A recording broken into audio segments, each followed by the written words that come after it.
Hello. Hello. ఆ, brother వందనాలు. నమస్కారం అండి, చెప్పండి ఎవరు? నా పేరు సూర్యకుమార్ అండి. ఆ, ఆ, నేను ఇందాక ఫేస్బుక్లో మీరు ఆ పీటరు మాట్లాడుతుంటే విన్నాను. ఆ. అదే ఫేస్బుక్లో మాట్లాడుతుంటే ఫేస్బుక్ లో విన్నారా? అదే చూశాను. ఓకే అండి, ఓకే ఓకే. నంబర్ పెట్టారు కదా, పీటర్ కూడా పెట్టాడు కదా, అదే తెలుసుకుందామని. చెప్పండి సార్, ఏం కావాలి మీకు?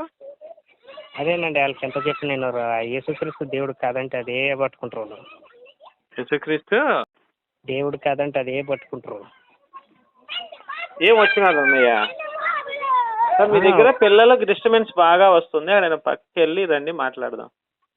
అదే వాళ్ళకి యేసుక్రీస్తు దేవుడు కాదు అని మనం చెప్తుంటే వింటలేదు వాళ్ళు. అసలు వాళ్ళు ఏందో అర్థమే కాదు. అవునండి, అవును. మనకి నేను ఒకప్పుడు క్రిస్టియన్, ఇప్పుడు ముస్లింస్గా కన్వర్ట్ అయిపోయాను. ముస్లింగా అయిపోయారా? అయిపోయాను. కింద సుంతి కూడా చేయించుకున్నారా మరి? చేయించుకున్నామండి. ఎందుకని సార్, రీజన్ ఏంటి ముస్లింగా మారిపోవడానికి? ముస్లింగా మారిపోవటానికి రీజను అంటే సత్యం ఏంటో తెలియదు అందులో నాకు. సత్యం ఏదో నాకు ఖురాన్లో తెలిసింది. అవునా? ఏముంది సార్ ఖురాన్లో సత్యం? ఖురాన్లో సత్యము దేవుడు ఒక్కడే. అన్ని మత గ్రంథాలు ఇప్పుడు అన్ని మత గ్రంథాలు అయ్యే చెప్తాయి కదా, బైబిల్ కూడా అదే చెప్తుంది. అంటే వాళ్ళకి ముగ్గురు అండి, తండ్రి అంటారు, కుమారుడు. ఇప్పుడు ఫస్ట్ బైబిల్ రాసిందా ఖురాన్ రాసిందా? యాక్చువల్గా చెప్పాలంటే బైబిలేనండి. బైబిలే కదా. మరి బైబిల్ అయినప్పుడు బైబిల్ నుంచి ఖురాన్ కాపీ కొట్టబడింది. అవును, మరి బైబిల్ నుంచి ఖురాన్ కాపీ కొట్టబడింది, తెలుసా మీకు? అవ్వాదాం అనే పేర్లు కానీ ఇవన్నీ కూడా బైబిల్ నుంచి కాపీ కొట్టినవే. ఖురాన్ ఎక్కడ? ఖురాన్లో సొంతగా ఏముంది చెప్పండి ఖురాన్ అంటే. ఖురాన్లో నాకు తెలిసింది, స్వర్గానికి వెళ్ళాలంటే కేవలం మహమ్మద్ గారు చెప్పిన బోధనే అనుసరిస్తేనే వెళ్తాం. మహమ్మద్ మేకను దింగాడు, తెలుసా అండి మీకు? ఏంటండి? మహమ్మద్ మేకతో సెక్స్ చేశాడు, తెలుసా మీకు? అవునా? రిఫరెన్స్ చూపించమంటే చదివి చూపిస్తా, మీరు చూసుకోండి పోయి. ఎందుకని అడిగితే నాలో సాతాన్ వచ్చింది అందుకే చేశాను అన్నాడు. కొత్తవి కాదండి బాబు, నేను చెప్పే రెఫరెన్స్ కూడా చూపిస్తాను నీకు. ఆయత్తు సురాలో దాంట్లో చెప్తారు, సురా 12వ సురా 18వ ఆయత్తు అని చెప్తారు కదా, అవన్నీ నా దగ్గర రెఫరెన్స్లు ఉన్నాయి. మీరు రేపు పొద్దున 10ంటికి అట్లా కాల్ చేయండి, మొత్తం రెఫరెన్స్లు తీసి ఖురాన్ గురించి చూపిస్తాను మీకు. ఓ 6 ఏళ్ల పిల్లని పెళ్లి చేసుకున్నాడు మహమ్మద్. అందరిలో కల్లా నీచమైన వాడంటే మహమ్మదేనండి. అవునా? మీరు ఎవరైనా ముస్లింలు లేకపోతే ప్రవక్తను తీసుకురండి, మాట్లాడదాం. ఇమాం ఉంటాడు కదా మసీదులో. అంటే బ్రదర్, నేను ఒక విషయం చెప్పాలి. నేను యాక్చువల్గా చెప్పాలంటే నేను కన్వర్ట్ అవ్వలేదండి. యేసుక్రీస్తు దేవుడు కాదని నమ్మేవని ఒక క్రైస్తవుడిని. అంటే మీరు పెట్టే దాంట్లో కింద అది సింబల్ ఉంది కదా ఫేస్బుక్ది. నాకు అర్థం కావట్లేదండి మీరు చెప్పేది. ఏ సింబల్? అదే సార్ సింబల్, అది టవర్ పెట్టారు కదా, పెద్దది బిల్డింగ్.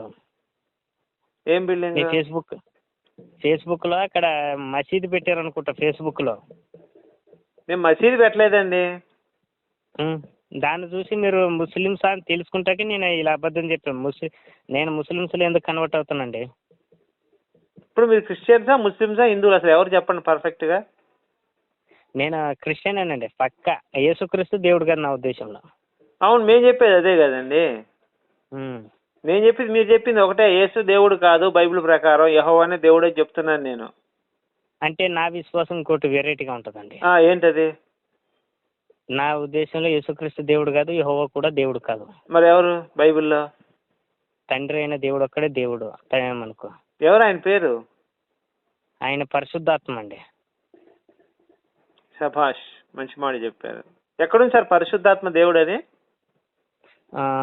మీరు రేపు ఉదయం ఫోన్ చేయమన్నారు కదా, నేను ప్రతి రెఫరెన్స్ పెడతాను నేను. ఇప్పుడు చెప్పండి సార్, నేను తీస్తాను. అంటే పరిశుద్ధాత్మ దేవుడు అనేది పాత నిబంధనలు ఎక్కడా లేదండి. మనకు కొత్త నిబంధన అందుకే 4 సువార్తలు, ఇప్పుడు 4 సువార్తలే కదా కొత్త నిబంధన అంటే, 4 సువార్తలు రాసి ఉంటారు. ఏ సువార్త చెప్తే నేను నా దగ్గర రెడీగా ఉంది ఇప్పుడు బైబిల్. మీరు పరిశుద్ధాత్మ దేవుడు ఈయన్ని పూజించాలని వచనం చూపించండి చాలు, నేను తెలుసుకుంటాను కదా. ఓకే ఓకే ఓకే బ్రదర్, యోహాను సువార్త తీయండి. ఓకే, ఒక్క నిమిషం అండి. యోహాను సువార్త, ఒక్క నిమిషం అండి.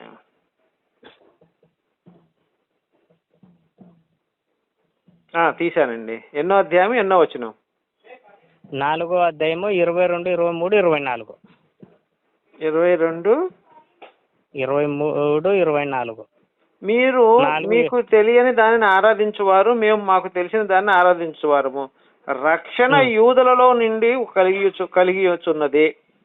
అయితే యథార్థముగా ఆదరించేవారు ఆత్మతోనూ సత్యంతోనూ తండ్రిని ఆదరించు కాలం వచ్చుచున్నది.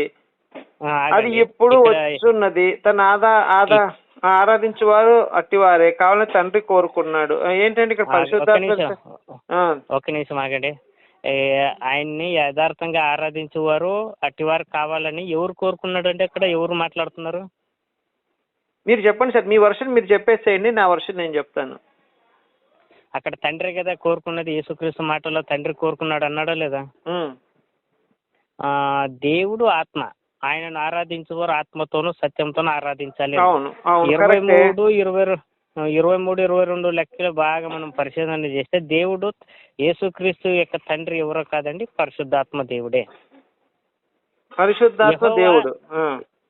యెహోవా ఎక్కడా గాని యేసుక్రీస్తు తండ్రిని బైబిల్లో చెప్పబడలేదండి. ఆయన కేవలం ఒక దూత. ఆయన కేవలం ఇశ్రాయేల్కి మాత్రమే దేవుడు, మనకు కాదండి.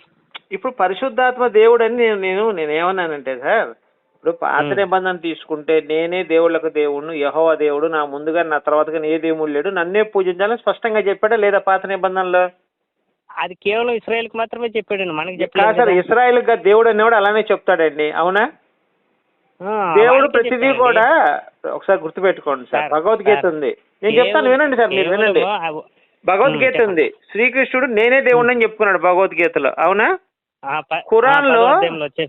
ఖురాన్లో అల్లా నేను మాత్రమే దేవుడిని అని చెప్పుకున్నాడు. పాత నిబంధనలు యెహోవా కొత్త నిబంధనలు ఎవరు చెప్పుకున్నారు? ఆ వచనం చూపించాలి కదండి. స్పష్టంగా అన్ని మత గ్రంథాలు కూడా స్పష్టంగా రాశాడు నేనే దేవుడిని, నన్ను పూజించాలని.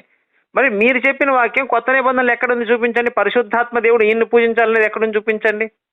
నేను అదే అడుగుతున్నాను పాయింట్. సార్ నేను చెప్పింది అర్థం కాలేదనుకుంటా.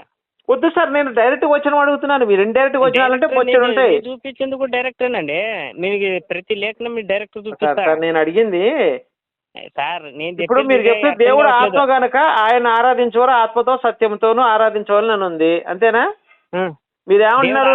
కాదండి, దేవుడు యెహోవా ఆత్మ అండి, పరిశుద్ధాత్మ కూడా యెహోవా దూత అండి. ఆత్మ ఎక్కడ? ఆయనకి ఆత్మ ఉంది సార్. యెహోవాకు దూత ఉంది సార్. యెహోవా దూతలు చాలా మంది ఉన్నారు, లక్షల మంది దూతలు ఉన్నారు యెహోవాకి. సార్ యెహోవా ఆత్మ అన్నారు కదా, పాత నిబంధనలో రిఫరెన్స్ తీయండి. ఉంది, పాత నిబంధనలో ఉంది కదండి. నా జలాల పైన అల్లాడుచుండునని ఒక పదం కూడా ఉంటది కదా. అక్కడ ఒక జలముల పైన అల్లాడుచున్న దేవుని ఆత్మ ఉంది కానీ యెహోవా ఆత్మ ఉంది అక్కడ. మరి దేవుడు అంటే పాత నిబంధనలు యెహోవానే కదా, ఇంకెవరున్నారు దేవుడు? అది కాక వేరే దేవుడు ఉన్నారా? దేవుళ్ళకు దేవుడు అని చెప్పుకున్నాడు ఆయన. ఒక్క నిమిషం సార్, పాత నిబంధనలో ఆది కాండం 1వ అధ్యాయంలో యెహోవా పేరు చూపిస్తారా? పాత నిబంధన ఆది కాండం 1వ అధ్యాయం మొత్తము దేవుడు అని రాశారు. దేవుడు అంటే యెహోవా అయిపోతాడండి. మరి కొత్తనే ఆయన పరిచయం తర్వాత కదా అబ్రహాం కదా పరిచయం అయింది. నేను యెహోవా నామంతో పరిచయం అబ్రహాం కదా. అబ్రహాంకి పరిచయం చెప్పలేదండి. ఇప్పుడు ఒక వచనం ఉంటుంది సార్, అబ్రహాం ఇస్సాకు వీళ్ళందరూ కూడా నేను మోషేతో కూడా చెప్తారు కదా, నేను పరిచయం యెహోవా నామం పరిచయం అయిన కూడా ఉంటది కదండి బైబిల్లో. అసలు సార్ మీరు నిర్గమకాండం చదివారా? చదివాను సార్. ఇప్పుడు చదవకుండా నేను బైబిల్ ఎందుకు చెప్తాను మీకు సార్? పాత నిబంధనలు ఇవన్నీ కాదు. నేను అడిగింది మిమ్మల్ని ఒక్కటి సార్, డైరెక్ట్ గా నాకు డైరెక్ట్ వర్డ్ కాదు, ఇండైరెక్ట్ వద్దు. మీరు డైరెక్ట్ పరిశుద్ధాత్మని పూజించాలి, ఈయన దేవుడు అని చూపించండి. మరి యేసుక్రీస్తు ఆరాధించమని అంటున్నాడు కదండి. తండ్రిని ఆరాధించేవారు యథార్థ ఆత్మతో సత్యంతో ఆరాధించాలంటే ఎలా ఆరాధించాలి తండ్రిని? మనము తండ్రిని అవును, తండ్రి అంటే ఇప్పుడు బైబిల్లో ఇలా పాస్టర్లు అందరూ యెహోవా అని చెప్తున్నారు కదా, ఇప్పుడు మీరు పరిశుద్ధాత్మ అని చెప్తున్నారు. యెహోవాయే తండ్రి అని బైబిల్లో రిఫరెన్స్ తీయగలరా? ఏంటండి యెహోవా తండ్రి అని బైబిల్ ఒక రిఫరెన్స్ చూపిస్తారా? సార్ దేవుళ్ళకి దేవుడు అండి ఆయన. ఇప్పుడు యేసు దేవుడుగా, ఒక నిమిషం అండి నేను చెప్తున్నాను మీకు, ఒక రిఫరెన్స్ కూడా ఒక దేవుడు ఉన్నాడండి. ఎక్కడుందండి ఆ రిఫరెన్స్ ఆయన దేవుడు ఉన్నాడని? నేను బోల్డ్ రిఫరెన్స్లు చూపిస్తా. అదే ఆయనకి దేవుడు ఉన్నాడని మీరు చూపించండి. ఓకే, ఇప్పుడు కీర్తన గ్రంథం తీయండి. చెప్పండి సార్, మీరు చెప్పండి, నాకు ఐడియా ఉందిలేండి. కీర్తన గ్రంథం 50వ అధ్యాయం. మీరు చెప్పేసేయండి డైరెక్ట్, నాకు ఐడియా ఉంది, అది ఉందో లేదో చెప్తాను నేను. ఐడియా ఉంది కాదు సార్, తీయండి సార్. ఐడియా సార్ కీర్తనలో నేను ప్రభువా దేవతలో నీ వంటి వాడు లేడు, నీ కార్యములు సాటిని కార్యములు లేవు. ఓకేనా? ప్రభు అంటే యెహోవా కాదండి, ప్రభు అంటే తండ్రి. సరే, నెక్స్ట్ అదే యెహోషువ దేవుళ్ళలో యెహోవా దేవుడు, దేవుళ్ళలో యెహోవా అనే దేవుడు 2 సార్లు చెప్పారు ఇక్కడ. దేవుళ్ళలో అంటే దేవుళ్ళు అంటే యెహోవా కంటే ముందు దేవుళ్ళు ఉన్నారనే కదా, ఆయన తండ్రి. సార్ దేవుళ్ళలో దేవుడు యెహోవా అనే దేవుడు అంటే దేవుళ్ళలో అంటే దేవుళ్ళు అనేవాళ్ళు చాలా మంది ఉన్నారు. దేవుళ్ళు ఉన్నారా లేదా సార్ అక్కడ? ఉన్నారు సార్, కొత్త నిబంధనలో ఉంది, పాత నిబంధన. దేవతలు అనబడిన వాడు, ప్రభువులు అనేవాడు 1 కొరింథీయులు 8:55లో దేవతలు అనబడిన వారు, ప్రభువులు అనబడిన వారు అనేకులు ఉన్నారు. సార్ ఇప్పుడు 50వ అధ్యాయం తీయండి. మీరు చెప్పండి సార్, మీరు చదివేసేయండి, నా రిఫరెన్స్ చదివే మీ రిఫరెన్స్ మీరు చదవండి. అట్టగా సార్ మీరు చదవాలి సార్, మీకు ఐడియా ఇది ఇస్తాం సార్ మేము. వద్దండి, మీరు చెప్పేది విత్తనవాదం లాగా ఉంది. పరిశుద్ధాత్మ దేవుడైనా ఎక్కడా బైబుల్ లేకపోతే మీరు ఏదో వచ్చిన చూపించారు. మీరు ఒక పోనీ వితండవాదం అనుకుంటున్నారు కదా, పోనీ యెహోవాయే తండ్రి అనే సార్ ఇక్కడ యెహోవాయే మనకు మరియు దేవుడు మోషేతో సార్ నేను చేస్తున్నాను. మరియు దేవుడు మోషేతో ఇట్లా, నేను అబ్రహాము దేవుడు, ఇస్సాకు దేవుడు, యాకోబు దేవుడు నేను మీ యొద్దకు నన్ను పంపిన నీ ఇజ్రాయేలులో చెప్పవలసి నిరంతరము నా నామం ఇదే, నిన్ను పంపాను నేను. పంపినంటే ఎవరు పంపారండి? దేవుడునైనా మీ యొద్దకు నన్ను పంపానని ఇశ్రాయేలుతో చెప్పవలను. దేవుడునైనా అంటే ఎప్పుడయ్యాడండి దేవుడునైనా అని? ఆయన చెప్పుకున్నాడు, నేను దేవుణ్ణి, వీళ్ళందరికీ పరిచయమైన చెప్పుకున్నాడు. ఇస్సాక్కి దేవుడు నేనే, యాకోబుకి దేవుడు నేనే, అబ్రహాము దేవుడు నేనే చెప్పుకుంటున్నాడు. నిరంతరము నా నామం సార్ ఒక్క నిమిషం నన్ను చదవనండి. నిరంతరము నా నామం ఇదే, తరతరముల వరకు జ్ఞాపకార్థ నామము, నిరంతరము నా నామం ఆయన చెప్తున్నాడు ఒక్క నుంచి. సార్ జస్ట్ యెహోవా అనే నామాన్ని జ్ఞాపకం చేసుకోవాలి సార్, అంతే. నా నామం ఇదే అంటున్నాడు, నిరంతరం అంటున్నాడు కదా. అంటే ఆయన నామం అది కాదు, రక్షణ తండ్రిలోను క్రీస్తులోను ఉంది. సరే ఓ పని చేద్దాం సార్, మీరు చక్కగా మాట్లాడుతున్నారు, నచ్చింది నాకు. మీరేం చదువుకున్నారండి? నేను ఒక కాలేజీకి ప్రొఫెసర్ అండి, డైరెక్టర్ని. సార్ సూపర్ సార్, మంచి. అయితే నేను చిన్న డిబేట్ ఏర్పాటు చేస్తాను, మరి వస్తారా? లేదండి, నేను అలాంటి వాటికి రాను, ఎందుకంటే నేను జస్ట్ చూసి మీతో మాట్లాడాలని చాలా మంది అడిగారు, నేను వెళ్ళను ఎక్కువ. వద్దులేండి సార్, అట్లయితే టైం వేస్ట్ అండి నాకు. మీకున్న నాలెడ్జ్ ఏదో నలుగురికి పంచితే వాళ్ళు కూడా తెలుసుకుంటారు. నేను సార్ ఒక విషయం సార్, నేను యేసుక్రీస్తు దేవుడు అంటే ఒప్పుకోను, యెహోవా దేవుడు అంటే అసలు ఒప్పుకోనండి నేను. అదే సార్, మీరు ఒప్పుకోరు, కరెక్టే, అది ప్రజలకు మీరు చెప్పాలి. యెహోవాయే మనకు తండ్రి, యెహోవాయే మన దేవుడు అంటే మాత్రం అసలు ఒప్పుకోను. బైబిల్లో చెప్పలేదు, మనం ఎలా చెప్పాలి? మీ కరెక్టే సార్, మీ వాదన మీకుంది, నేను కాదనట్లేదు. నా వాదన నాకుంది, ఇంకో పాస్టర్ వాదన ఇంకొకరికి ఉంది. మేరీ దేవతను ఒకటి చెప్తాడు, యేసు దేవుడు అని ఇంకోటి చెప్తారు, యెహోవా దేవుడు అని ఒకటి చెప్తారు, మీరు పరిశుద్ధాత్మ దేవుడు అంటున్నారు. ఇంకొక విషయం సార్, నేనే కాదనట్లేదు, మీ వాదనలన్నీ రైట్ అన్నప్పుడు మీరు వచ్చి ఆర్గ్యుమెంట్ చేయండి. మీ పేరు సార్? నా పేరు గోపి అండి. గోపి, నేను మీరు ఎక్కడుంటారో మీ అడ్రస్ చెప్పండి, నేను యెహోవాయే తండ్రి అనే ఈ దుర్బోధను ఖండించడానికి రండి అని పుస్తకాన్ని నేను రాశానండి. యెహోవాయే మనకు తండ్రి కాదు అని, మన దేవుడు కాదని ఒక పుస్తకాన్ని రెడీ చేశాను. ఈ నెల 20వ తారీఖు నాడు నేను దాన్ని రిలీజ్ చేయబోతున్నాను. మీరు 20వ తారీఖు కాల్ చేయండి సార్, 20వ తారీఖు కాల్ చేయండి, రోజు 10వ తారీఖు 20వ తారీఖు కాల్ చేయండి, మీకు అన్ని డీటెయిల్స్ ఇస్తాను నేను. Okay sir. సరే అండి, రైట్.